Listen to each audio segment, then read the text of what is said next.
That's right. Number one, WorldStar Hip Hop.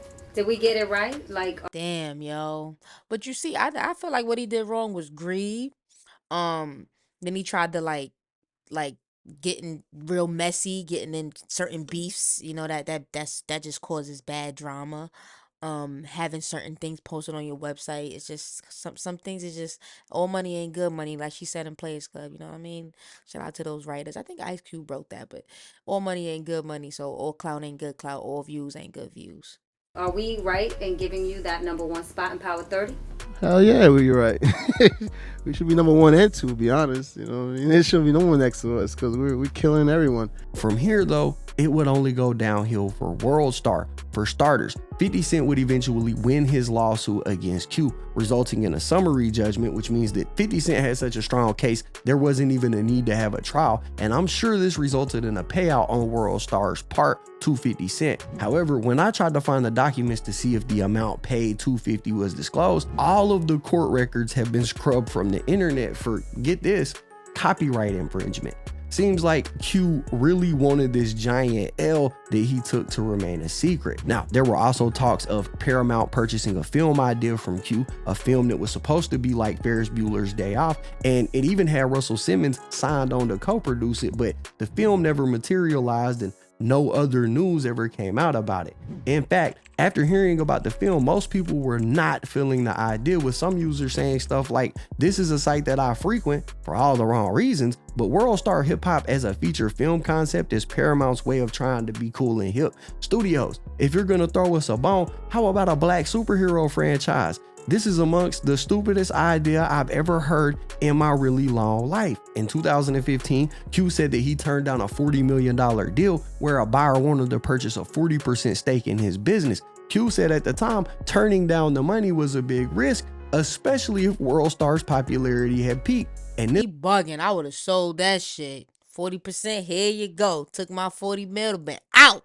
Now niggas don't even go on that shit no more. this would turn out to be the grim reality of the situation, as at the time it had slipped up, and in the previous 3 years it had lost over 200 spots in the ranking for the most viewed websites in America. Where it used to be in the top 250, it was now only in the top 500. It was still good, but it was clear that WorldStar was losing its influence. It looked like WorldStar was going to attempt to make a comeback though, as in 2017, it was announced that there was going to be a new show coming to MTV called WorldStar TV, and the show did come out, but it only aired for 10 episodes before being canceled. Rise and fall of WorldStar and how it became irrelevant. Now, first of all, shout out KB Goes Live. Shout out KB Goes Live. He's like one of my favorite YouTubers. He get down to the nitty gritty. And he get to the point. I hate when they just be blah, blah, blah. Anyway, I say that to say, you know, I started out doing music. And I remember at one point I had enough money to get a video on WorldStar.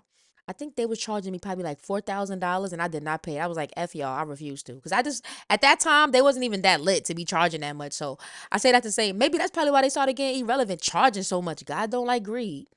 For hip hop media, names like Complex News, Revolt TV, and The Breakfast Club probably come to mind. You might also think of influencers like DJ Academics or Joe. When you think about modern rap outlets for hip hop media, names like Complex News, Revolt TV, and The Breakfast Club probably come to mind. You might also think of influencers like DJ Academics or Joe Budden, both of whom have shaped the conversation in the hip hop space. These platforms and personalities dominate today's landscape, but before they became the go-to for what people thought of when they thought about hip hop media, there were places like WorldStar Hip Hop. At its peak in 2011, WorldStar Hip Hop wasn't just a website, it was a cultural phenomenon.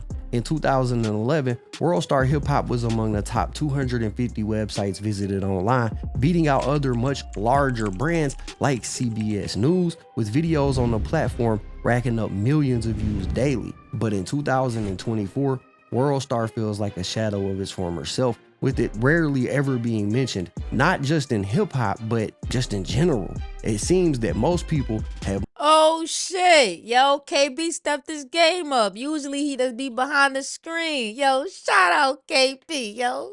Feeling ya, I like the upgrade. moved on from visiting the website, and there are numerous reasons why. So today, let's talk about WorldStar Hip Hop and how it went from being a dominant force in the industry to nothing more than a distant memory for most. WorldStar Hip Hop was started by Lee Q O'Dennett in 2001. However, the site wasn't originally named WorldStar Hip Hop. Instead, it was called NYC Fat Mixtapes, and the site offered various mixtapes from artists out of New York, like 50 Cent and his crew G Unit. Technically, the site was a collaboration between Q and a popular mixtape DJ at the time, DJ Who Kid. Yeah, I heard of him. It was a spinoff from my original website, NYC Fat Mixtapes, which I created in 2001. Originally, it was a mixtape download website. In 2001, there was a lot of money being made on the mixtape scene, with people being able to buy them at virtually any gas station or swap meet for $10 or $15, and Q seen an opportunity to take this market into the digital world. For a monthly fee, members of the site could download as many mixtapes as they wanted to and then burn them onto their own CDs, effectively cutting the cost for the consumer. Mixtapes like 50 Cent Is the Future and Guess Who's Back were part of the offering. Notice that most of these were 50 Cent songs. Classics. And you know what, growing up, because I'm 32, so during 50 Cent's like beginning era, I didn't really I wasn't heavy into him, but I would listen to my brother. Like, my brother would listen to him. 50 was talking some shit. Like, I didn't even know what the fuck he was saying. So you get old, you be like, yo, 50 did say that. G Unit compilations. This may lead you to believe that Q was directly affiliated with 50, but Q didn't necessarily have permission to be posting these mixtapes online, and from what I can gather, there was no revenue split with the artist whose music Q was posting. Despite this, Q felt like part of the crew, saying in an interview with Vibe, "I was just another part of the entourage, and 50 used to see me and say, 'What's up?' He recognized my face, but he didn't give up about me." Q would later find out in this story that this just wasn't the case, and that 50 Cent was eventually bothered by what Q was doing, and they would in due time end up having a major legal dispute, although it wouldn't be over mixtapes, but more on that in a minute. Q would run this mixtape site for a few years, but eventually competition would become thick and the market eventually got oversaturated, with newer platforms like Dat Piff coming out and pretty much taking over the entire mixtape scene. Q saw an opportunity to pivot his content in 2005, and he rebranded the site to WorldStarHipHop.com and changed the way that the business ran. He was attempting to become more of a news site. In fact, he posted up an ad on getacoder.com that said that he wanted someone who could develop his webpage into a new one that had the exact same features as another popular site at the time, OnSmash.net. The idea was simple. He would appropriate OnSmash's layout and try to do a better job than they did. This did not go according to plan. God don't like ugly. Now you can't be up in here stealing folks' ideas now. No, as according to Q, hackers started to target the website, resulting in it being down for about 9 months. How did that turn into like WorldStar? What was it that really kicked it off that made you realize, forget mixtapes, this is the future? We got hacked. I was down literally for like 8-9 months. Instead of packing up and then saying forget it, I figured I'm gonna come back and be 100% video. Instead of being defeated by the takedown of his site, Q yet again seen an opportunity to pivot. He noticed new platforms like YouTube were having an immense amount of success with sharing video content only, and decided that this would be the path forward for his site as well. So in 2008, he launched WorldStar Hip Hop again. This time, instead of blog posts and mixtapes, he would focus solely on the delivery of content that was video to the urban community, even going as far as to call his new website the CNN of the Ghetto. And this new format would see him prevail over his previous competitors like on Smash. Seeing the space with YouTube, the success of YouTube back then when they got signed with Google, and I noticed that everything's gonna be going towards videos, you know what I'm saying? Because I was one of the first cats to do a mixtape sites in 01. And then I was like, yo, this, it's too saturated right now. Let me go ahead and think of the next curve. So that was like videos online. From 2008 to 2011, WorldStar's popularity ballooned, and this was due to several reasons. For one, WorldStar began to offer content expeditiously. Things would happen, and due to the rise of cell phones with cameras, these things would be recorded more than ever. Things like fights, comedy skits, police and I remember that. I remember WorldStar being lit for the fights. It was somebody got their head knocked off their shoulders. It was WorldStar. That's what we knew WorldStar for. The problem is, God don't like ugly. You wasn't gonna get far making that type of content. You know what I mean? Then it was a lot of black people. It was a lot of minorities that was fighting. It's like you glorifying off of that, and it's like, you know what I mean? Interactions, and even low quality music videos began to be produced in mass, and Q would get this kind of content in front of people quicker than anyone else. The second thing that helped propel WorldStar forward was their ties to hip hop. It allowed a lane for independent artists to get exposure for their music when previously it was almost impossible to break a record without some sort of record label being involved. WorldStar changed that, and the labels noticed, so they started to release exclusive music on the site, further bolstering its popularity. And the third thing that really helped garner millions of viewers was its shock content. It didn't matter what it was, from rappers being robbed to police beating people up. WorldStar had it all, and this new formula of being video only was working extremely well for Q. One of the first key moments for WorldStar hip hop getting a ton of exposure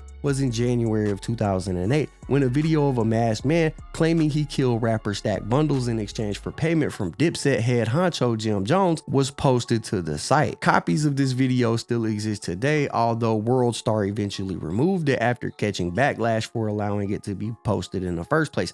Less than 3 months after this incident, WorldStar found itself back in the headlines for the content that it was posting when Bill O'Reilly, a notorious hip-hop hater, took aim at the blog for allowing a video of a kid threatening to assassinate then President George W. Bush was published on the platform. It's a very disturbing video. Do we know anything more about it?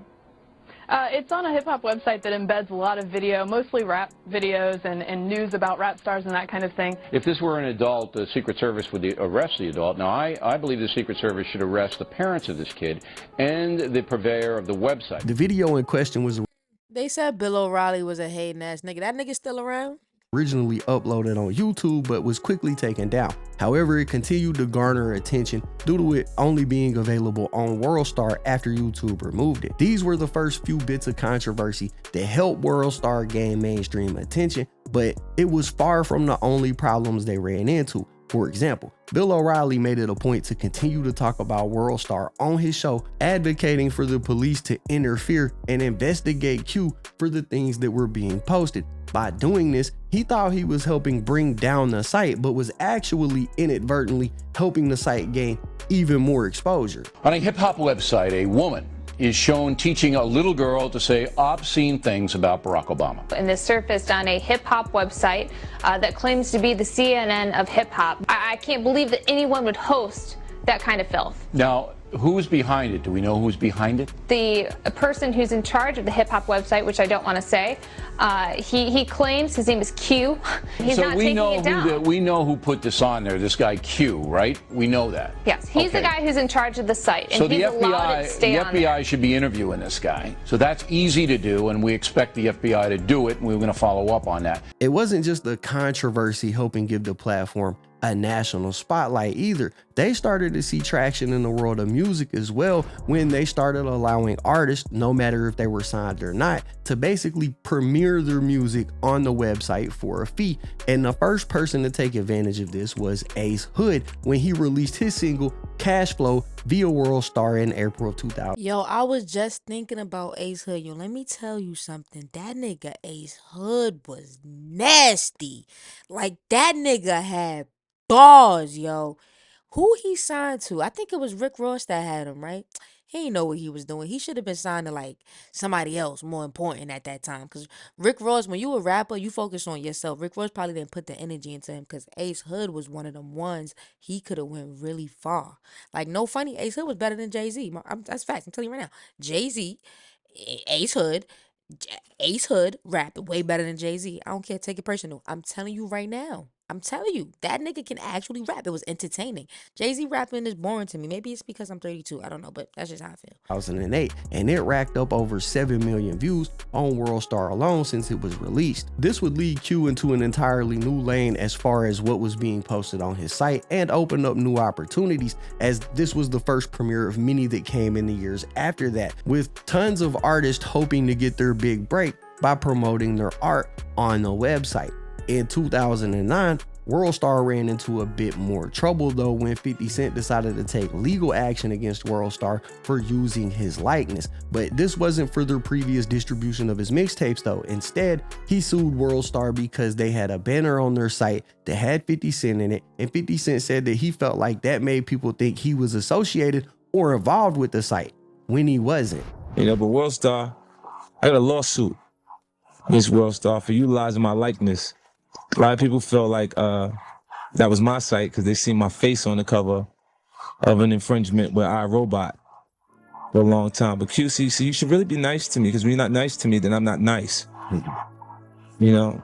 And because I have lawyers on retainers and I pay them so much money anyway, we'll go back and forth to court until you can't afford a Subway sandwich.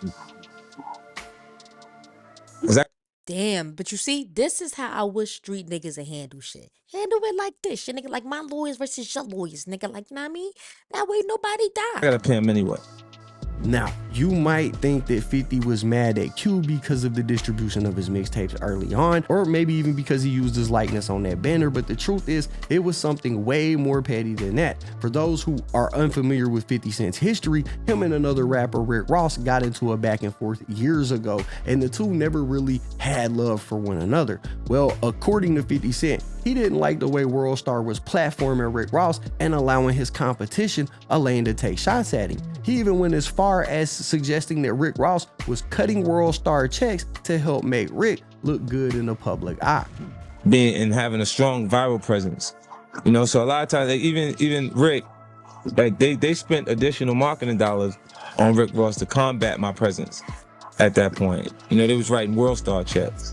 And there may be some merit to what 50 Cent was saying there, because as we know, Ace Hood was the first person to premiere a music video on WorldStar, and in that music video it was him, DJ Khaled, T-Pain, and Rick Ross. So maybe 50 Cent was onto something. Either way, Q was catching wind of what 50 was saying, so he booked an interview on the radio with Angie Martinez to discuss it. But it turns out that the whole thing was a setup.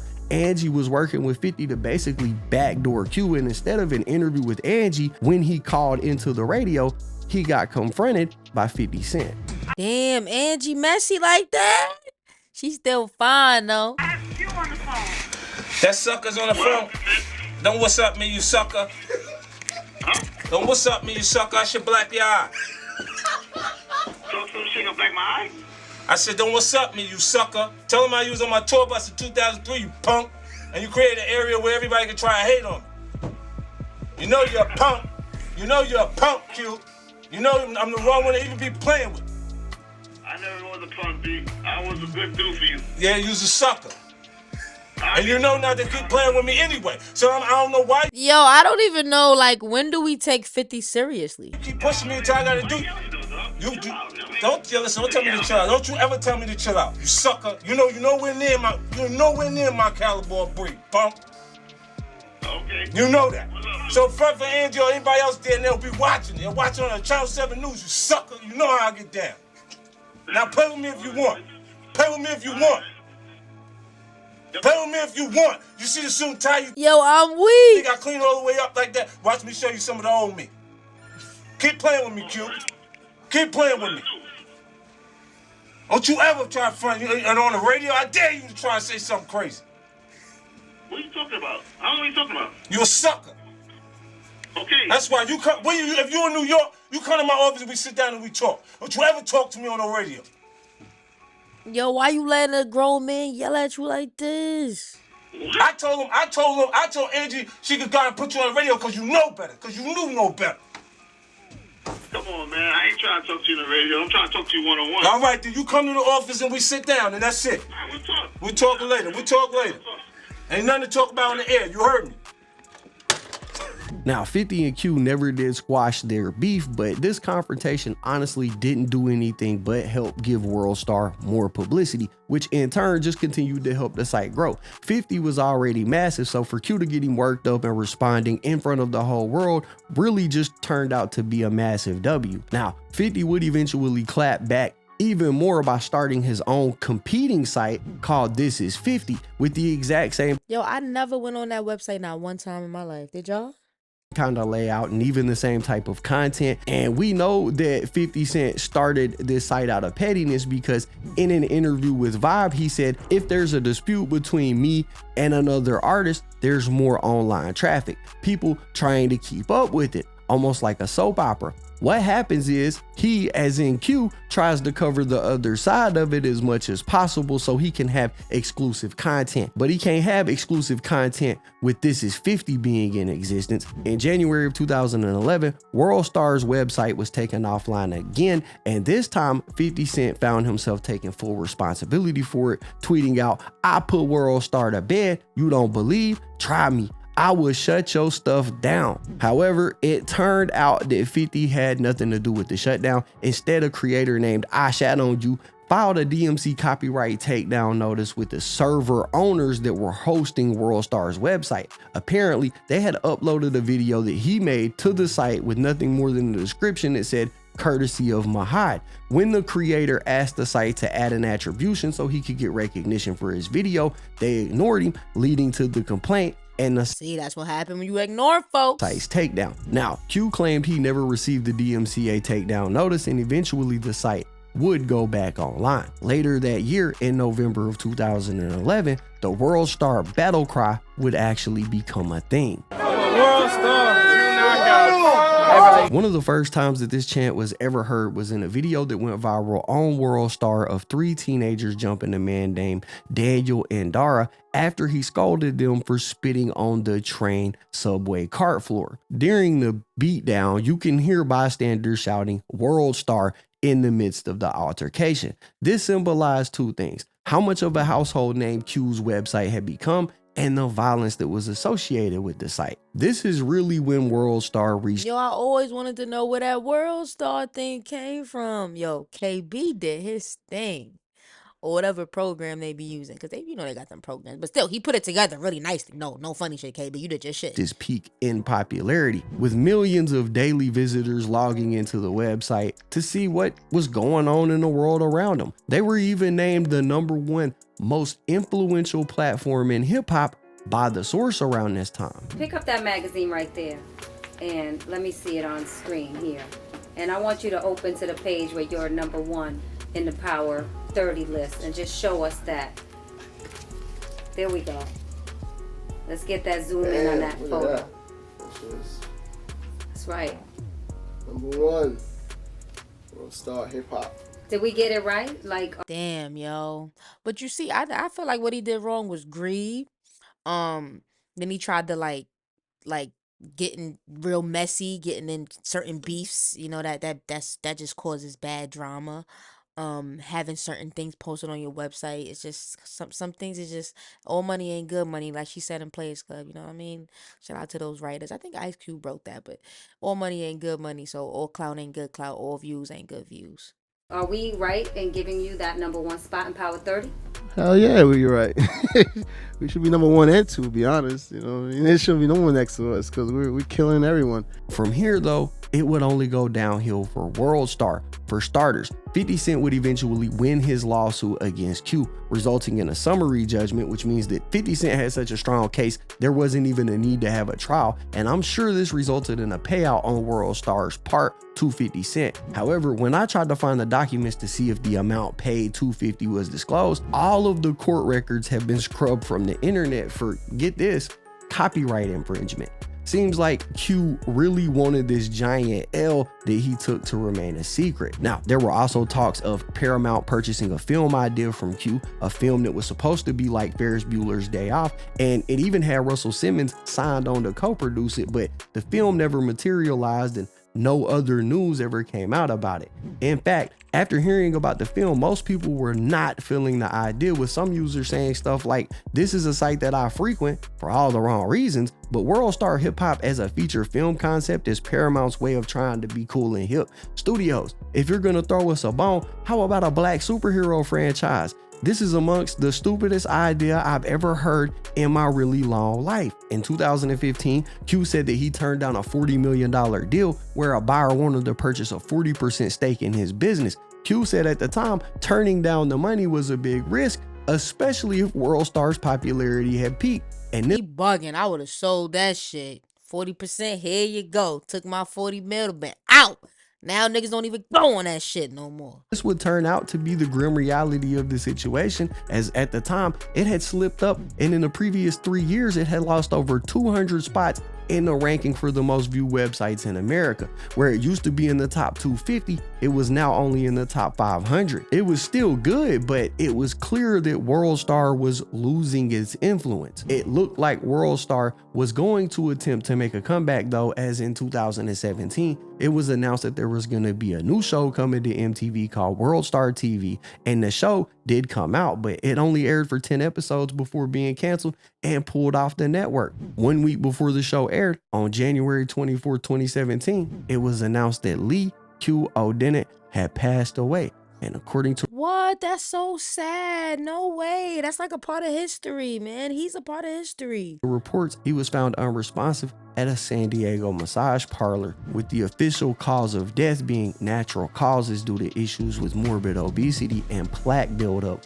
around his heart. Now, unfortunately for Q's legacy, this would pretty much be the end of WorldStar as the world knew it, as since then, the general consensus is that the site has been mismanaged, left unmoderated, and stuck in the past. When you visit it in 2024, it has the exact same layout that it had in 2008. There have been no updates made. When WorldStar came out, it was bridging a gap between big media outlets like YouTube and the urban community, allowing for people to have a video site specifically dedicated to the culture. But as time went on, we saw big social media giants come out, adopt video features, and make it easier for this type of content to be accessed in customized feeds. Sites like Twitter, Facebook, Instagram, Vine, TikTok, all of these companies were technically competitors on the video front, and people just found it easier to use these services to watch the things that they like. On top of that, it allowed people to see more variety. For the longest time, WorldStar had been getting called out for the type of content that they posted, with people criticizing the platform for posting videos that didn't paint hip-hop culture in the best light. Despite their name being WorldStar Hip Hop, most of the videos they posted were fights, drama, or just general ridiculousness. For example, one video that got them a lot of traction and backlash was when they posted this news clip of people being interviewed outside of the mall waiting on some new Jordans to drop. He titled the video "Pure Uffery. News report on Air Jordan 11s turns ghetto in Texas." And people pointed out that the site tended to post videos with titles that made the community look bad. You can see the line outside Greenspoint Mall right now from our view from Skyfox. Yo, I remember that point in time when we was literally in line for Jordans, my people. You know what? We changed though. We don't do that no more, man. I like that. We grew up. It's been pretty chaotic here, well, controlled chaos. We saw a lot of people at one point actually running across the street through traffic to the mall property. You know, we talked to some people who waited in line, and some people gave up. They just said it just wasn't worth it. Crazy up in there. I don't have time to sit up in there. People are already trying to fight and everything. It's not even worth it. I'm investing these. Look at that. It's real. Yeah, kids, people got their babies out here. It's cold. They wrapped up in blankets. What if your child get ammonia for a pair of shoes? It's not worth it. I got one of the guys who's got one of the first pairs. What's your name, sir? Curtis Solomon. I'm a shoe connoisseur. I've been getting shoes. It was crazy out here. Like, you know, me and a group of my friends, you know, from Lakewood, we get a lot of money. Man, shit like this really just, it reminds me of when I used to wait in line. And it's just like, fuck, bro, who do we blame? I know you're gonna say you blame yourselves, TT. No, because at the same time, it's an influence, you know? It's an influence. Money, so it's nothing to us to buy shoes. Man, we just came up here, you know, to have fun. Like, you know, we get money, boys. We get money. We came up and had fun, man. There were people trampling, people overpaying tennis shoes. We had a guy on earlier who said, look, this has got to stop.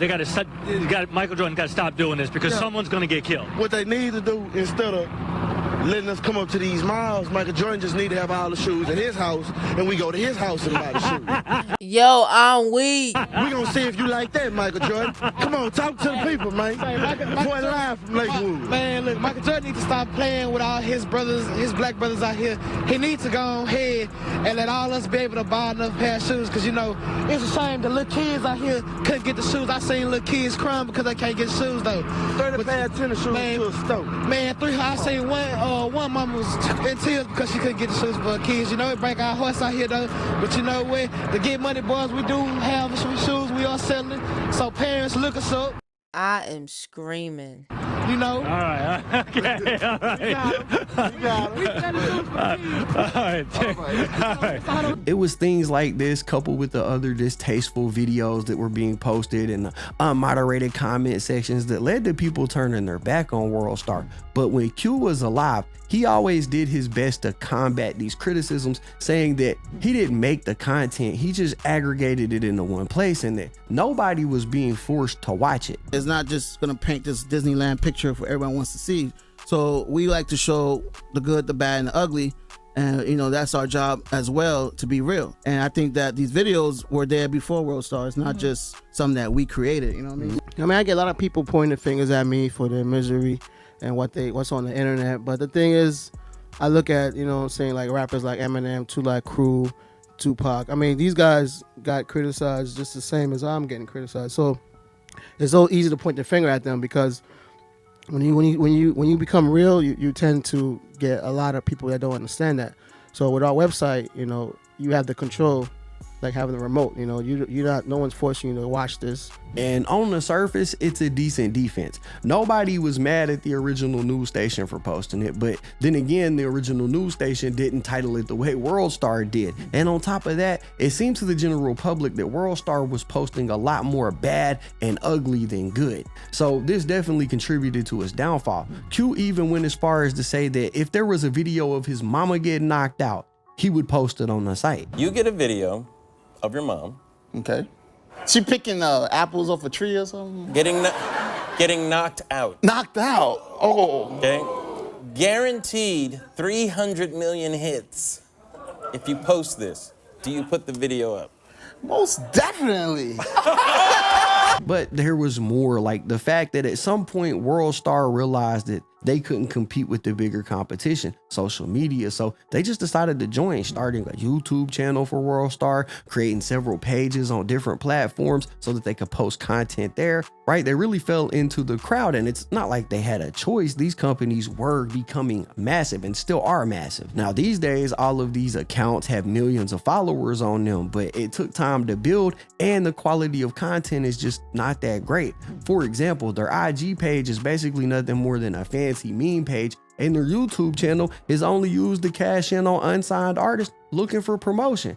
This isn't new, as it's something that the site has done since the day Ace Hood paid to be featured, but honestly, with the decline of the company, some of the prices are ridiculous. For example, to have your video posted on the WorldStar Hip Hop Didn't I say that in the beginning? See, it's ridiculous. God don't like greed. YouTube channel, they want $8,000. A YouTube channel that rarely ever has anything go viral, with most of the releases only getting a couple thousand views, with the occasional viral video hitting. On top of that, they'll literally post anything that you pay to get posted. So most people just stopped watching their YouTube channel altogether because it was oversaturated with hot garbage. They want $5,000 to be on their watered down Instagram meme page, $25,000 to be placed on their homepage of their dying website that can hardly garner 20,000 views on a video. Now look, I'm not a business advisor, but I'm sure there are better ways for you to spend your money if you're an artist looking for promotion. Now, WorldStar has tried to branch out into other avenues as well, like when they started WorldStar Distribution, a service which lets you distribute your music to streaming services, which is nothing more than They just trying everything at this point. And I mean, I respect that. I respect the hustle, no cap. But it's like, you don't want to spend all your money and you failing at the same time. Like, they got to brace themselves. an automated RSS feed, but the price isn't that ridiculous. But if you sign up, they take 20% of any revenue you earn off YouTube, and that's a pretty hefty fee considering you can monetize YouTube for free and collect 100%. And there's also other massive distributors out there like TuneCore, DistroKid that offer these services and more. It's entire businesses that are dedicated to this one thing. WorldStar just uses this as a side hustle. So of course, if you sign up for it, the level of service you're gonna get is gonna be greatly reduced in comparison to what the competition could offer. What I'm saying is it's just not that great of a distribution service. And all of these things, the bad business decision, the crazy posting online, all of this has led to the decline of WorldStar hip hop. And as a result, for most people that were coming up when WorldStar started, it's nothing more than a distant memory now. And the new generation, I'm really proud of KB, probably isn't even aware of how big this was just a little over 10 years ago. But that's how things work. One moment you can be on top of the world, and the next you could be just another entity whose time came and went. especially when you don't humble yourself and you're greedy and you just don't have no morals. And I'm telling you, you're nasty and mean to people. I'm telling you, this is fact. Shout out KB, that was dope.